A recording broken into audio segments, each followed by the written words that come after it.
Hey, what's up, everybody?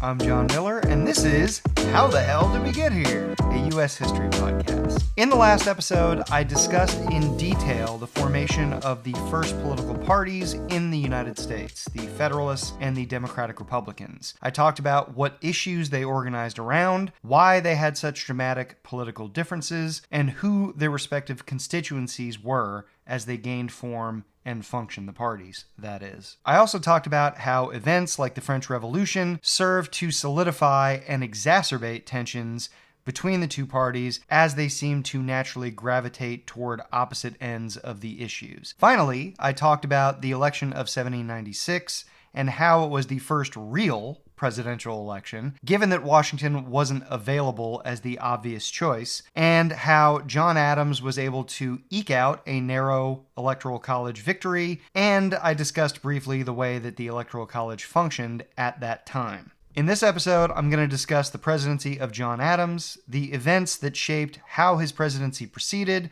and how the government operated, and the divisiveness that some historians have described as the worst political infighting in the United States between the Revolution and the Civil War. But before I do all that, I'd like to ask y'all again to please like and subscribe. As I mentioned in the previous episode, I have noticed, according to the analytics that YouTube delivers to all of us creators, that there are quite a few more of you regularly coming back to view the show than have subscribed to it. So if that's you, I would really appreciate if you would go ahead and hit that subscribe button. It's very meaningful to me, to the show, helps me to keep on doing this. So if you're enjoying what you're seeing, please like, please subscribe, spread the word.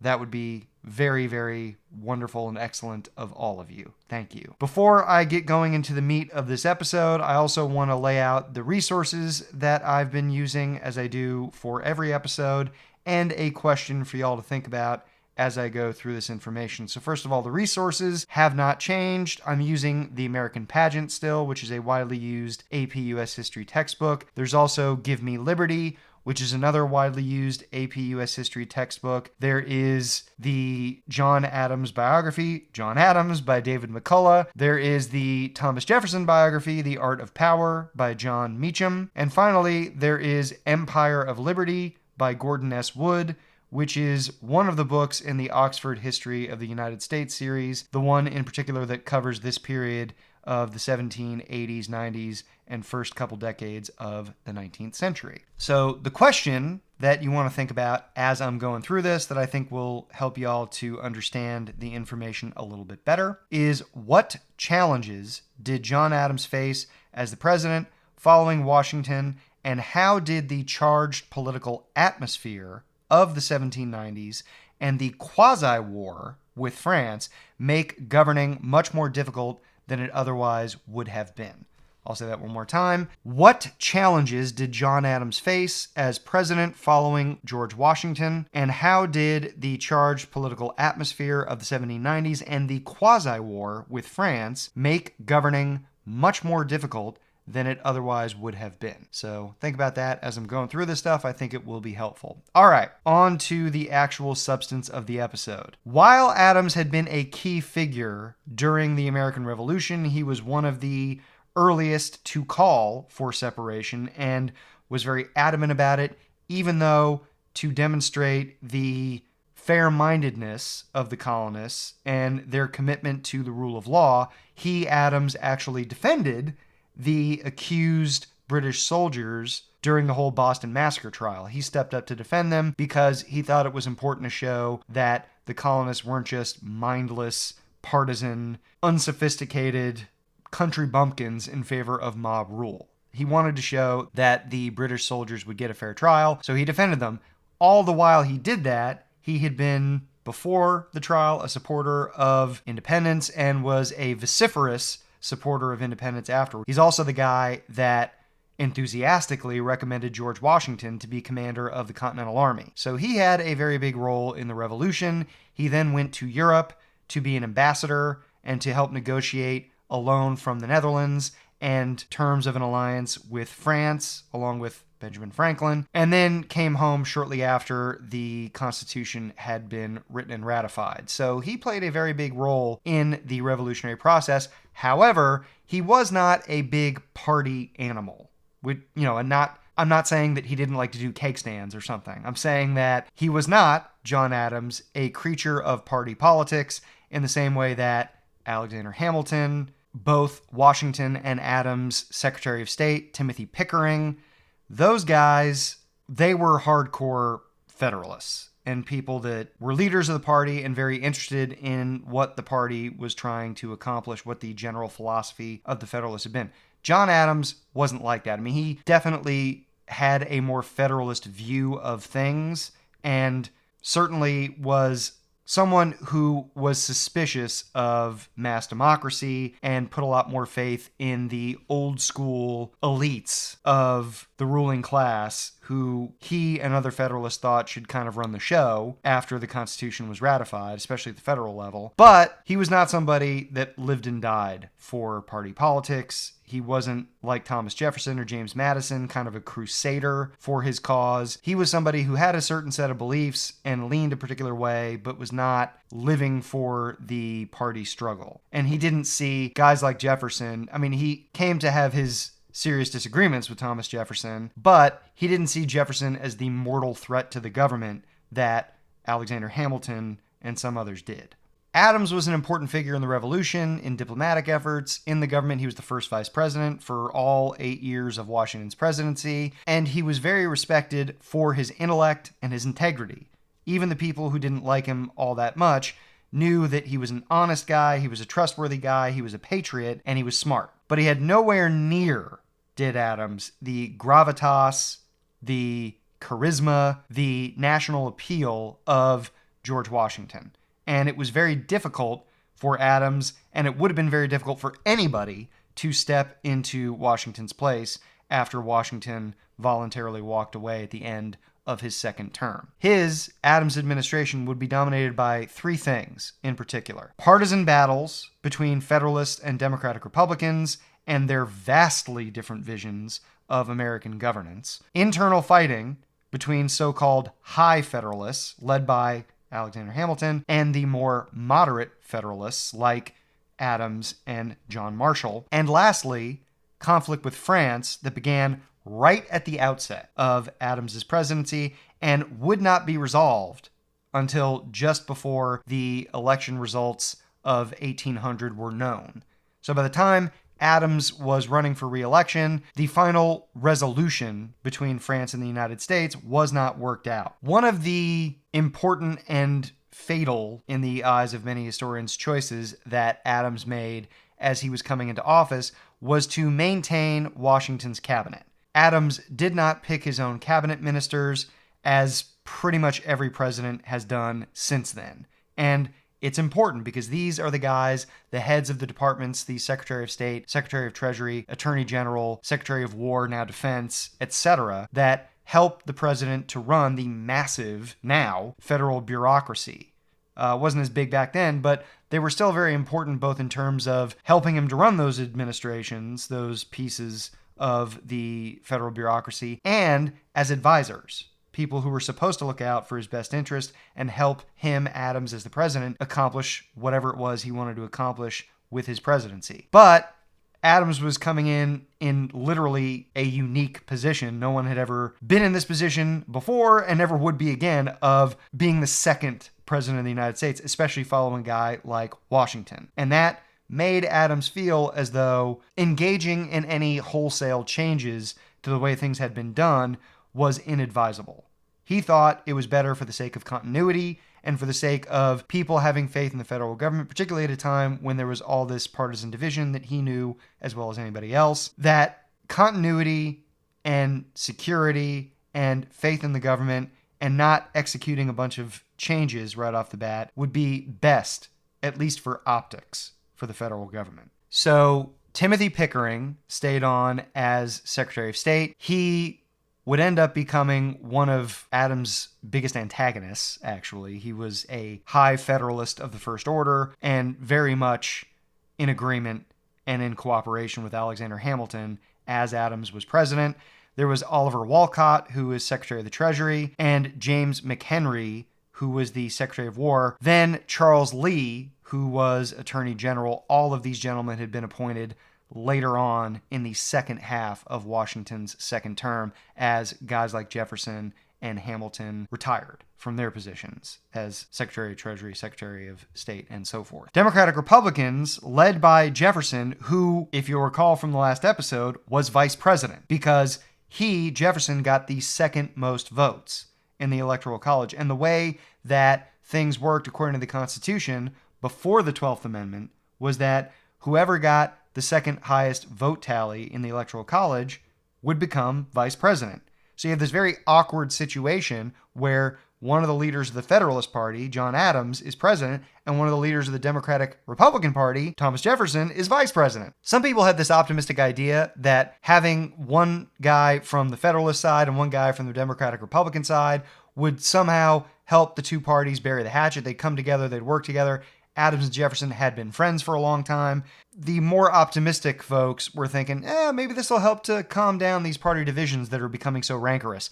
Not so much. Didn't really work out that way, as we will see. Madison was the other leader of the Democratic Republican Party. He had retired from the House of Representatives just after the election of 1796. He left. He went back to Virginia, same as Jefferson had done after Jefferson walked away from being Secretary of State. Both Jefferson and Madison, as leaders of the Democratic Republicans, along with many of the men who followed them, continued to charge that the Federalists, led by Hamilton, were monocrat, aristocratic, monarchist Tories. Tory being a reference to the pro-British side in the Revolutionary War, who wanted to make the U.S. into Great Britain in just about every conceivable way. That was how the Democratic Republicans caricatured, I would say, their Federalist rivals. Federalists continue to charge that Democratic Republicans were extremist, democratic, fundamentalist Jacobins, Jacobins being a reference to the radical leftists of the French Revolution, who wanted to transplant the most radical elements of the French Revolution to the U.S. and turn the country into an anarchy-ridden mobocracy. That was the Federalist caricature of the Democratic Republicans. They are both caricatures, I'm putting it that way, because they're exaggerations. These are people engaged in party politics, and they are being overdramatic about their opposition. Although some of them genuinely believed this stuff about the other side. They genuinely thought the other side was out to destroy the country, as I talked about in the last episode. One of the new developments of the mid-1790s, something that started during Washington's second administration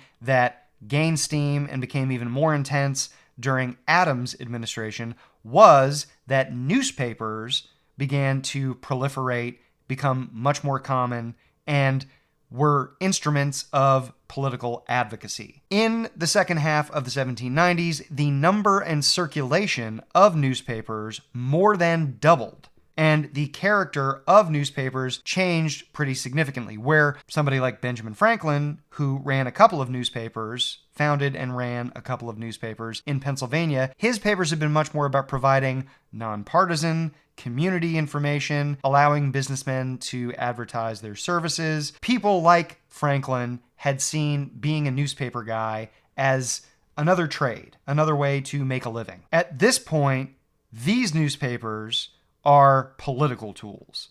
At a time when party structure and organization didn't really exist in the way that we think of it now, these parties were not tools of mass electioneering. They were kind of informal, and if you recall from the previous episode, the parties themselves sort of didn't really acknowledge they existed because being part of a political party was seen as being kind of distasteful. So parties existed in a sense, but they didn't really do a lot of the stuff that we think of parties as doing now. They didn't get out the vote. They didn't advertise for candidates. They didn't pump up issues or attack the opposition the way that political parties have for a long time. But newspapers did step in to fill that void. On both sides, newspapers, political newspapers, served to provide guidance to voters, apprise them of issues, and even recommend candidates and provide voting advice. I think it is reasonable to draw a comparison here between newspapers of the late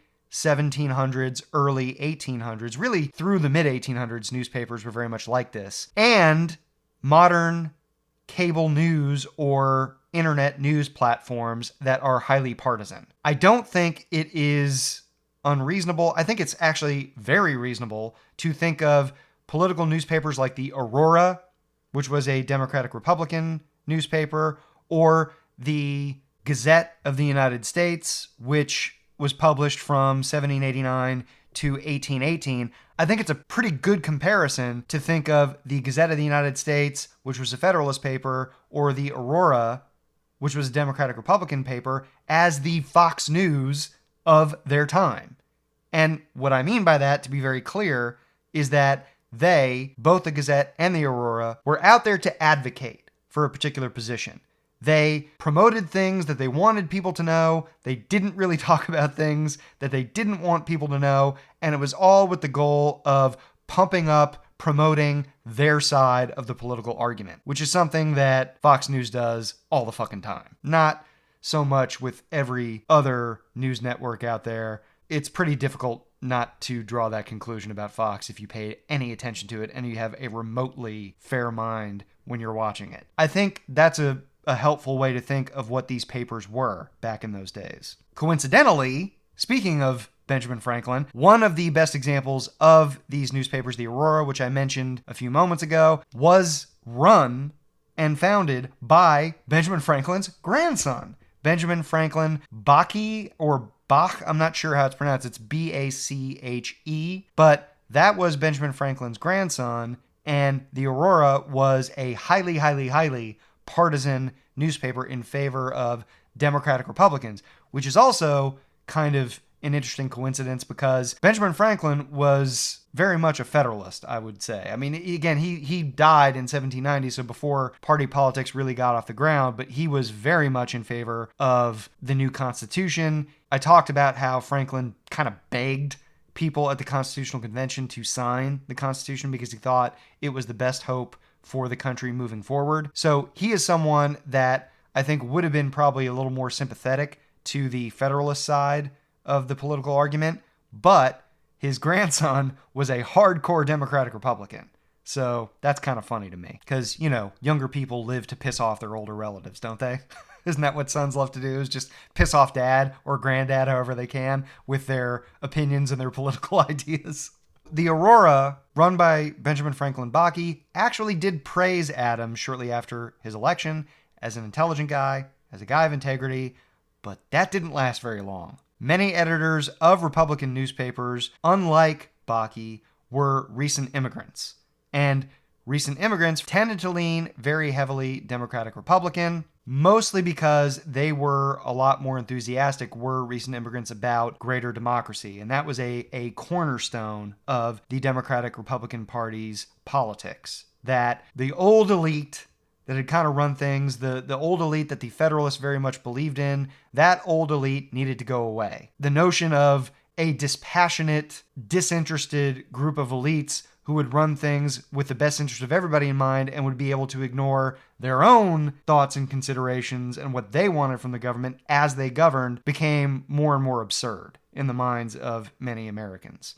The growth in partisan newspapers in the second half of the 1790s was much more pronounced on the Republican side, the Democratic Republican side, and their papers were ultimately a lot more effective at expanding and organizing their party. In part because the Federalists still largely viewed governing as the province of these gentlemen that I discussed, who were dispassionate and disinterested and removed from politics. So Federalists did not really try, the way the Democratic Republicans did, to use their newspapers to go out and electioneer. There were still plenty of Federalist newspapers who harshly criticized Democratic Republicans, but they didn't try to whip up the vote or get people on their side in quite the same way that Democratic Republican newspapers did. And that generally has everything to do with the fact that Federalists thought electioneering was distasteful, and they thought that once the elections were over and people had been chosen to represent voters in the federal government, in the state governments, that the voters should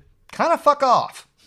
That's what the Federalist ethos generally was, is that once these people are elected, they're there to do what they think is best on behalf of the people that elected them. And the people that elected them should not be over their shoulders all the time, bugging them to do this or don't do that. The judgment of these people who've been elected, these social betters, the gentlemen, whatever, they should be allowed to do the job of governing as they saw fit. That way of thinking about things was very quickly going out of fashion in the United States. Democratic Republicans strongly disagreed with this whole philosophy about a distant elite class that would govern dispassionately on behalf of everyone else. And it was harder and harder to justify this point of view or to make it seem sensible when you've got tons of immigrants pouring in to the United States from Europe, from the colonies of Europe, and you've got this growing natural population of people who already were in the United States,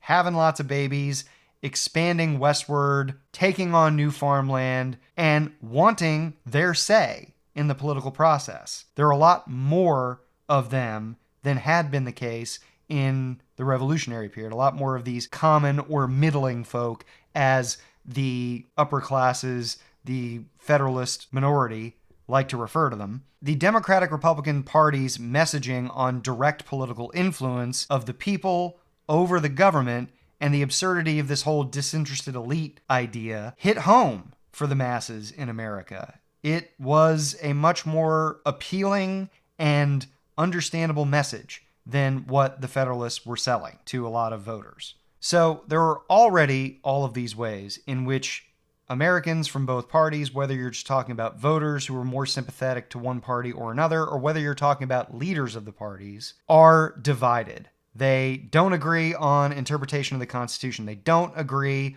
on Hamilton's financial plan. They don't agree on how much influence average folks should have over the government. And they are starting to really disagree about whether the United States should align itself with France or whether the United States should align itself with Great Britain. I said in the last episode how a lot of Democratic Republicans saw in the 1790s the revolution as ongoing, that the United States was still not adequately separated from Great Britain. On the other hand, you got the Federalists who think that all of the chaos and violence and extremism that was coming out of the French Revolution, especially after the royals were executed and the Reign of Terror began, they saw that as evidence that what was going on in France is something they wanted no part of, and that rule by the masses was always going to be headed for disaster. And as Adams actually predicted, right when things started to get crazy in France, it ended up in a dictatorship, Napoleon Bonaparte. So there are many ways in which the two parties are disagreeing with each other, and the revolution in France, as I said, added fuel to the fire. Things got even more intense, though, as war was declared, and France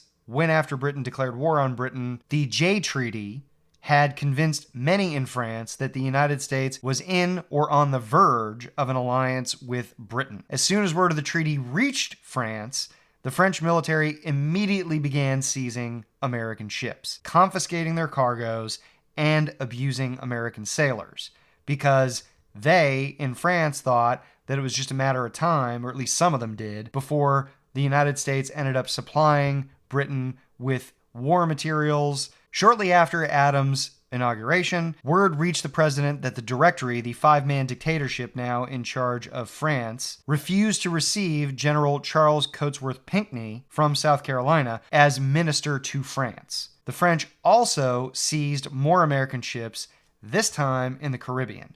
So things had started to go sideways just before Adams took over as president. The Jay Treaty had convinced people in France that the United States was allying itself with England, and they just intensified, got ratcheted up way more once Adams took office. Adams called a special session of Congress to ask for spending to begin preparations for possible war with France. The things that Adams asked Congress for money to fund were the building of ships. He wanted to build up the Navy and protect the merchant marine at a minimum. And he also, Adams, wanted to build up militias that would protect American harbors from the French Navy.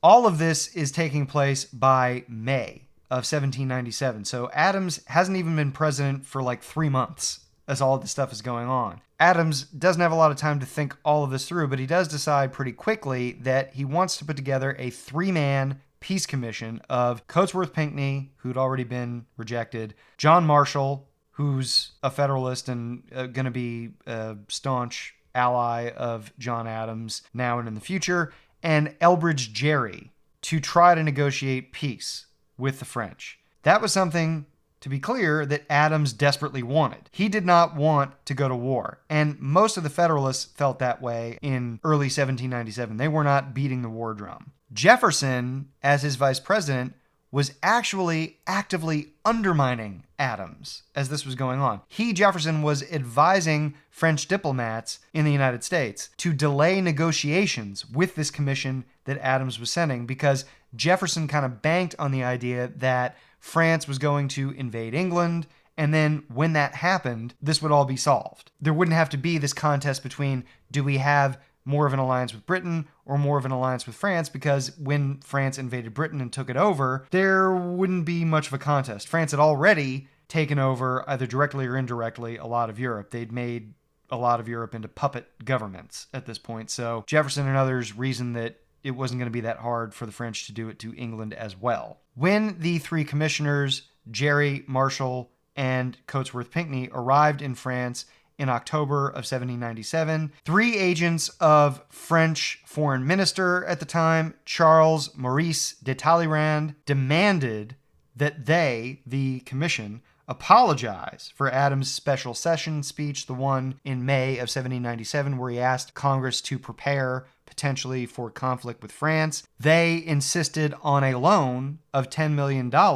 did these three agents of Talleyrand, from the United States to France, as the cash-strapped French government was having a lot of trouble keeping up with its big war machine. And in the final insult, these French agents of Talleyrand insisted on a $250,000 bribe that would be split between Talleyrand and some members of the Directory. And all of this was required before the commission could even be received by the French government. They further decreed that any neutral ship would now be considered hostile, and that the French could seize the ship and its cargo. So this was a diplomatic insult of the first order. It took a while for what had happened in France to get back to the United States. It wasn't until March of 1798 that Adams received some coded communications from this commission about what had happened. Adams informed Congress that the mission had failed, without revealing exactly what had happened, what the details were about the bribes and the demand for loan and so forth. But Adams did insist that the United States needed to build up its defenses even further, without again revealing these special coded communications. Jefferson and the Republicans were furious. Jefferson, and a lot of the Republican leaders claimed the administration's refusal to release the coded transmissions were signs that they were, at the very least, exaggerating what had gone on in France between the commission and the French government. At worst, it was a cover-up and a total lie, and that Adams and the Federalists were just using this invented story as an excuse to drum up hostility between the United States and France. But Adams waited to release the dispatches until he knew that the commissioners were out of France safely. He didn't want anything to happen to them if he released the dispatches that showed what the French government had done. He was afraid that perhaps the commissioners, Gerry, Marshall, and Cotesworth Pinckney, would be arrested and imprisoned or something worse. So Adams did not release the dispatches until the House voted to release them officially. Okay, the House held a vote, said, we want those dispatches released. We want to see what's in them. That happened the next month in April of 1798. When they were revealed, the country was outraged. Americans could not believe that this is how their ambassadors were treated. And it was a huge win for Adams and for the Federalists generally, because it was embarrassing to the Democratic Republicans. There were vague references in these dispatches to people in the United States whom the French government were depending on to cooperate with them, which suggested the Democratic Republicans to anybody who had any clue what was going on. So they looked mildly unfaithful, did the Democratic Republicans, to America's interests. And the Federalists didn't have to do a lot to paint the Republicans as French partisans who didn't put the U.S. first. So as a result of these releases, the country is outraged. They're behind the Federalists. They feel that the Democratic Republicans are at least feckless and wimpy, at worst perhaps traitorous, and the Federalists go on to have sweeping victories in just about every election throughout the country in 1798 and 1799. And that gives them the power to then go ahead and execute the policies that they want to execute. And they're able to do this, the Federalists are, despite the fact that the demographics and organization politically in the country are continuing to favor the Democratic Republicans. That is to say that more immigrants are coming in. The South and the West are expanding, which are the areas of the country where Democratic Republicans are much more common than the Northeast. And Americans in general are continuing to have more and more interest in small d democracy, in having greater influence over the state and federal governments. With their victories in 1798-99, however, the Federalists are able to pursue what they want to. Congress effectively sanctions the Quasi-War, as it comes to be called, with France in the wake of the release of these dispatches, what becomes known as the XYZ Affair, because these diplomats that demanded the bribes and the loan and et cetera, so forth, were not named. They were just named as Diplomat X, Diplomat Y, and Diplomat Z, so as to protect their identity, I guess. In the wake of the XYZ affair, Congress put an embargo on all French trade, which embargo means it's a complete restriction of any kind of trade or interaction with the country in question. So Congress put an embargo in effect on all French trade. It broke all treaties with France officially. It allowed American naval ships to attack French ships on the high seas, basically anywhere. And Congress agreed to plans for a substantial buildup in the Army and the Navy, which is something that Adams in particular was interested in. He was a lot more interested, was Adams, in expanding the Navy. He thought that was the best deterrent, the best protection for the United States from a country like France or any other great European power, and wasn't as interested in expanding the Army. But some Federalists were. I will get to that in a few moments. It was at this time that the Department of the Navy was created for the first time. It had not existed up to now. So the Adams administration creates the Department of the Navy and appoints Benjamin Stoddard of Maryland as the first Secretary of the Navy, becomes a new cabinet position. And Stoddard, was the one guy in Adams' cabinet for most of the time that Adams was president who was truly loyal to Adams and not to, say, Washington or to Hamilton or to other quote-unquote high Federalists. Throughout his presidency, the cabinet ministers that had been there when Adams became president were not super loyal. But Stoddard, the Secretary of the Navy, who Adams did appoint, was very loyal to Adams, and that was meaningfully helpful to Adams as he was president. The Navy was granted $1.4 million in funding, which is more in that year, 1798, than all previous years of naval expenditures combined. So it was pretty substantial. That was passed with, as were a lot of these other measures, expanding the size of the Army, breaking off treaties with France, with total Federalist support and very, very little Democratic Republican support, or perhaps none at all. It was very partisan as all of this is going on, still, even though there had been this public outcry, and even though the French were kind of persona non grata throughout the United States. Adams, the whole time this is happening though, really didn't want war, unlike some of his Federalist compatriots.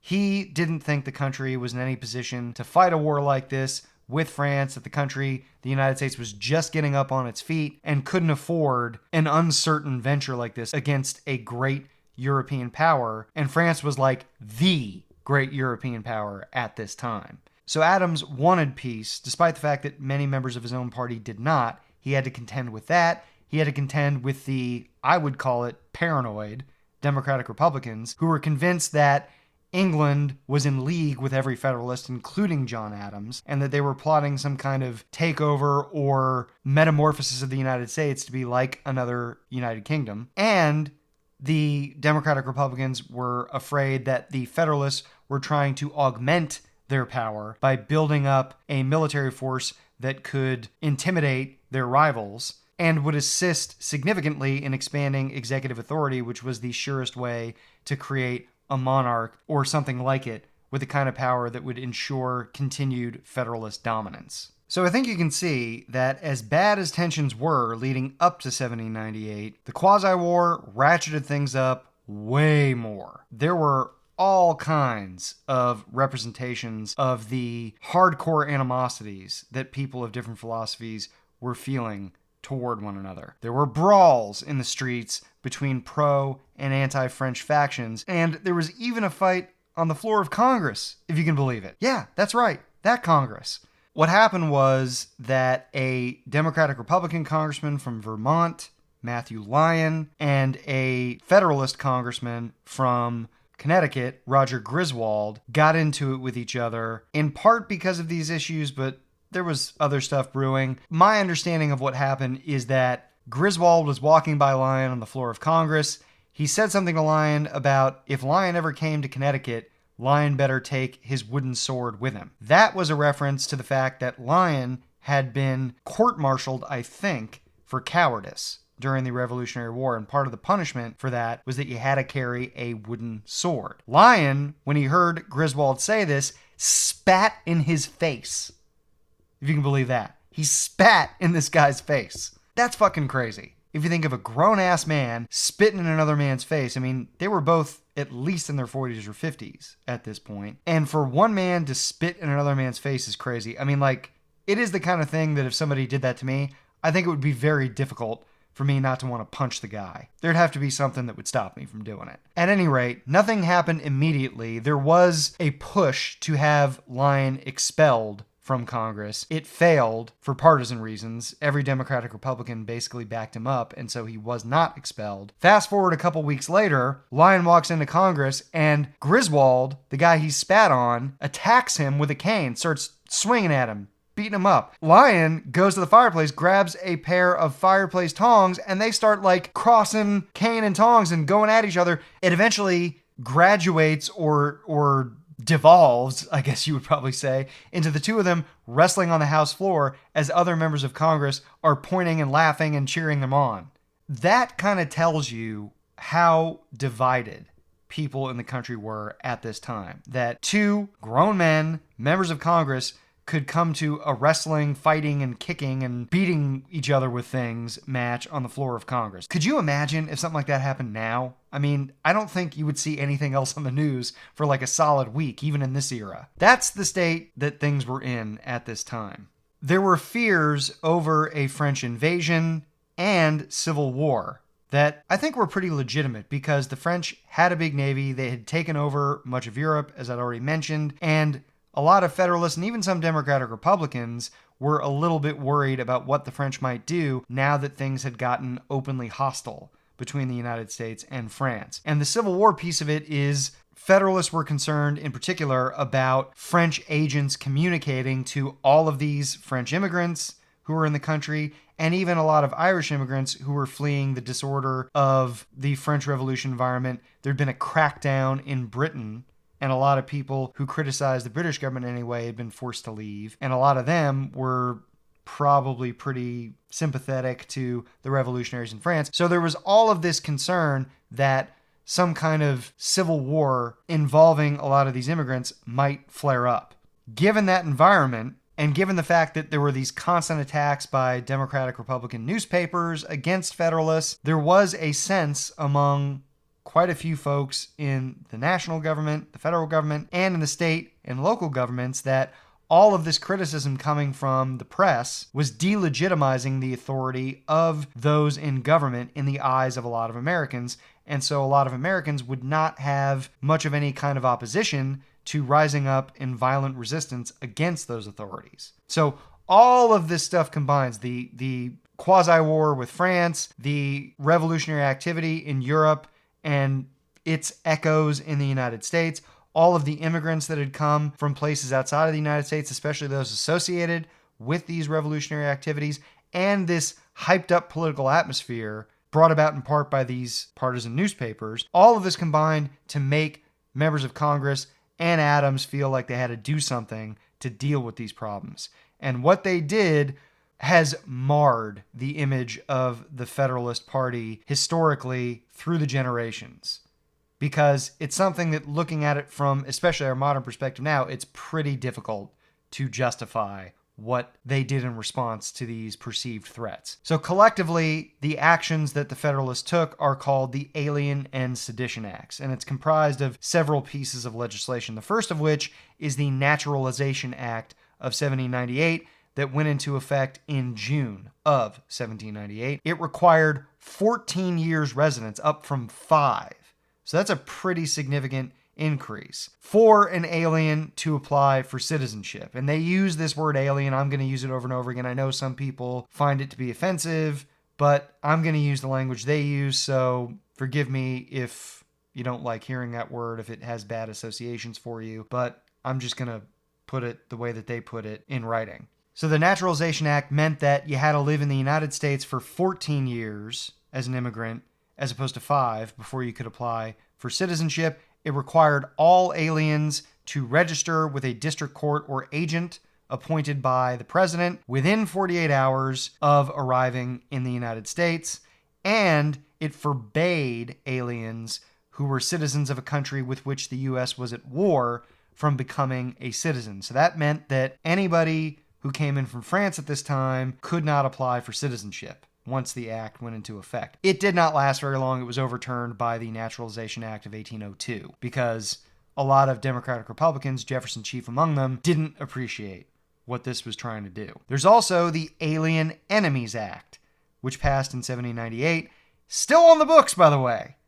If it sounds familiar to you, the Alien Enemies Act, it's probably because you've heard a certain 47th president talk about the way in which he might use it to carry out his deportation agenda. And it was a law supported actually by Democratic Republicans, believe it or not, but it was only because they thought something worse might be put into place if they didn't vote in favor of this thing. It allows the president to authorize the arrest, relocation, and deportation of any male over the age of 14 who hails from a foreign enemy country. So if we are at war with a particular country, or that country is deemed an enemy in some way, this law allows the president to deport them. I'm not entirely sure how that applies to today because we are not officially at war with anybody, but I know it's in use.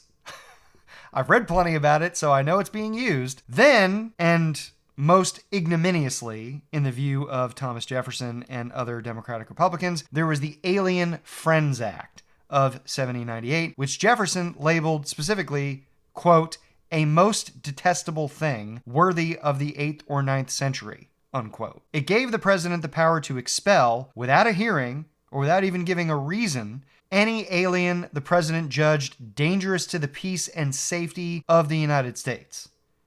It was set to expire in 2 years, but that's pretty harsh, right? I mean, you could see why guys like Jefferson, Madison, other Democratic Republicans had a problem with it.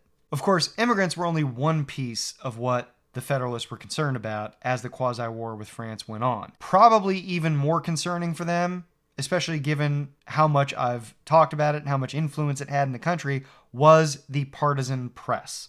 And they felt that something needed to be done about these newspaper editors and journalists who were riling people up against the United States government. So that results in the Sedition Act of 1798. It is passed in the summer of 1798 along with all of these immigration acts that I mentioned. Jefferson says it was intended, quote, for the suppression of the Whig presses, unquote, like the Aurora, by way of example. The act said it was criminal to, quote, write, print, utter, or publish any false, scandalous, and malicious writing or writings against the government of the United States or either house of the Congress of the United States with the intent to defame the said government or either house of the said Congress or the president, or to bring them into contempt or disrepute, or to excite against them, or either or any of them, the hatred of the good people of the United States, unquote.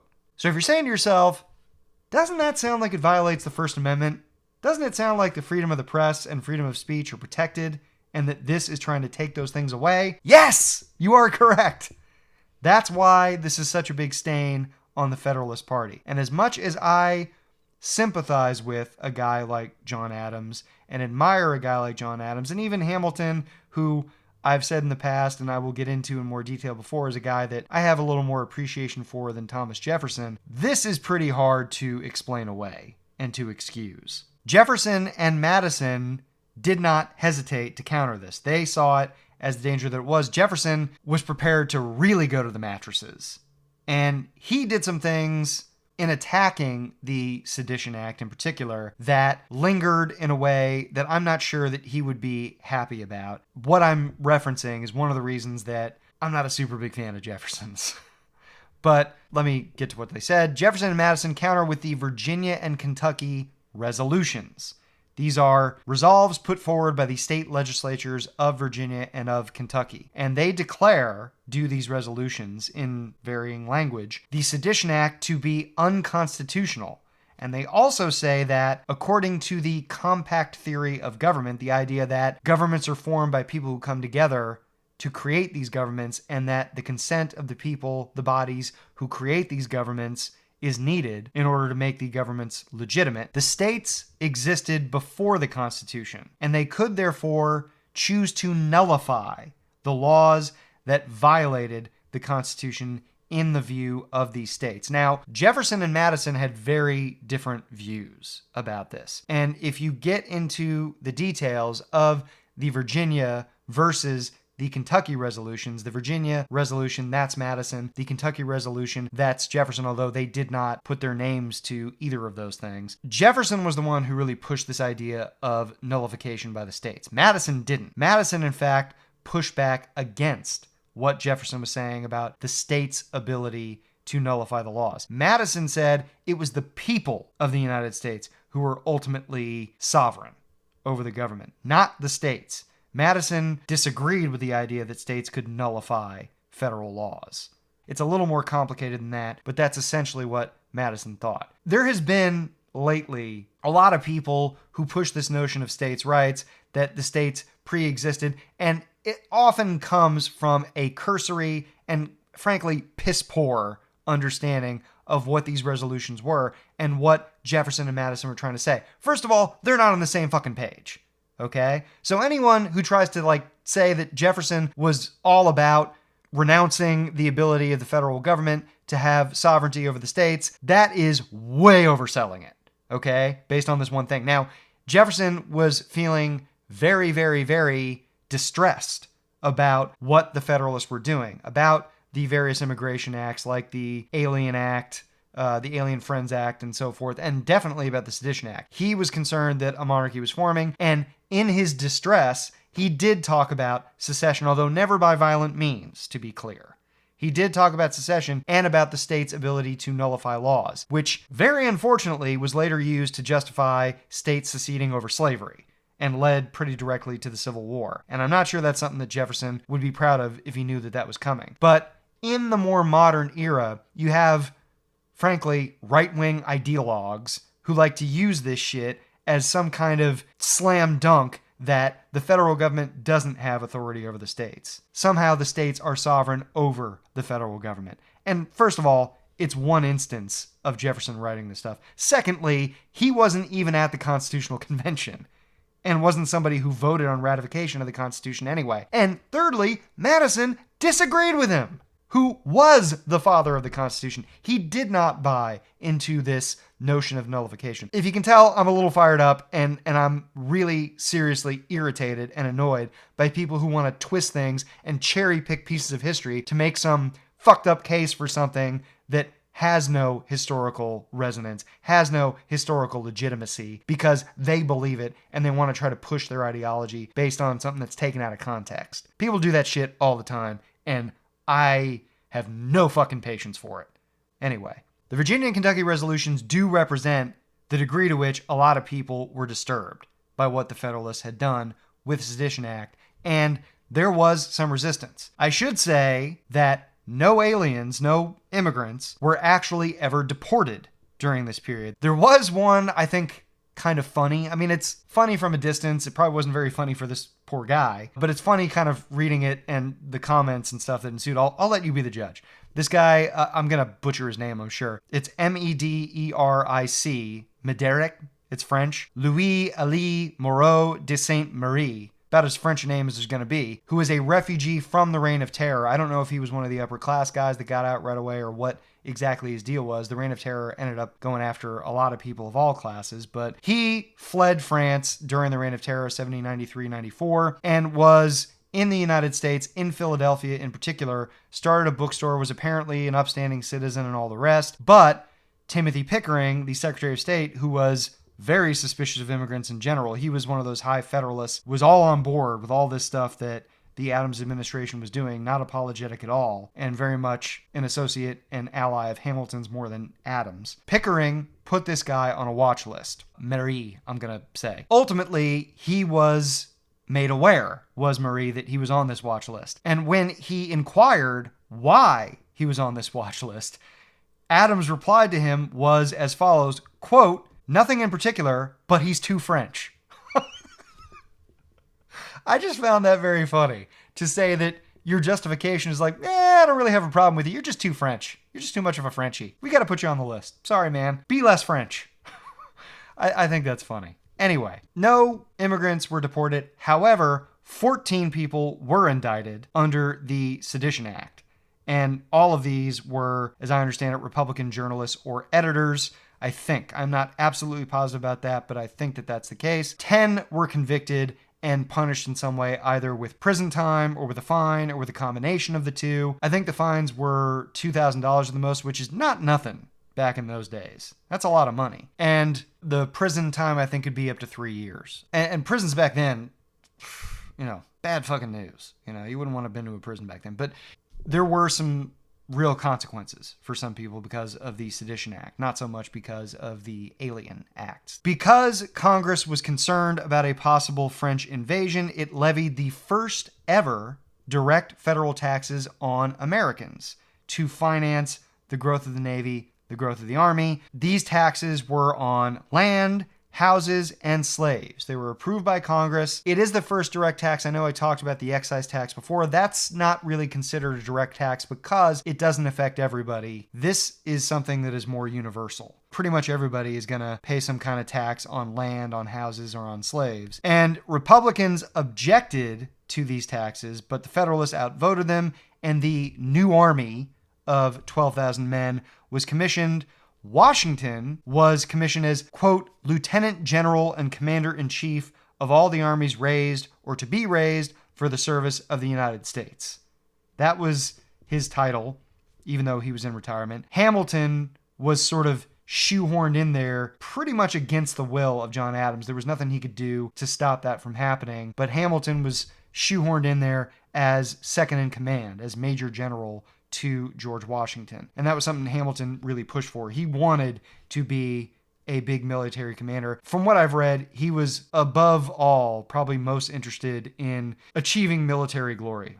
That was the thing that, for whatever reason, most appealed to him. So all that was done, but Horatio Nelson, the great admiral of the British fleet, defeated the French at the Battle of the Nile in October or so of 1798, and that defeat of the French Navy significantly reduced any fears that there would be some kind of French invasion of the United States, because with the French defeated so soundly, it wasn't seen as a real possibility that they could muster up the forces to invade the United States. The British victory at the Battle of the Nile also presented Adams with an opportunity, one that proved to be pretty costly for him, but that he did not hesitate to take advantage of. He surprised almost everyone when Adams announced to Congress in February 18th, specifically, of 1799, that he had appointed William Vans Murray as Minister Plenipotentiary to make peace with France. He sent an announcement to the Senate saying that this was going to go forward, and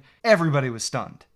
The Federalists were stunned. The Democratic Republicans were stunned. They were pleased, were the Democratic Republicans. A lot of Federalists were super pissed off because they had done all this stuff. They had managed to gain all of this power and build up the military in a way they'd always wanted to. And here was Adams kind of mucking it all up for them from their point of view. But Adams stayed true to the fact that he wanted peace. He did not want a war with the French. And as I've already said a couple of times, he was not one of these high Federalists. He was not a very partisan guy. He did not have the same designs on power or on Federalist influence that Alexander Hamilton, Timothy Pickering, those sorts had. In their fury and in their disagreements, which from what I've read devolved into shouting matches between a lot of the cabinet members and other Federalists on the one hand and John Adams on the other hand, they, the high Federalists, were able to force Adams to accept a commission of 3, not just William Vans Murray, but Vans Murray along with Chief Justice Oliver Ellsworth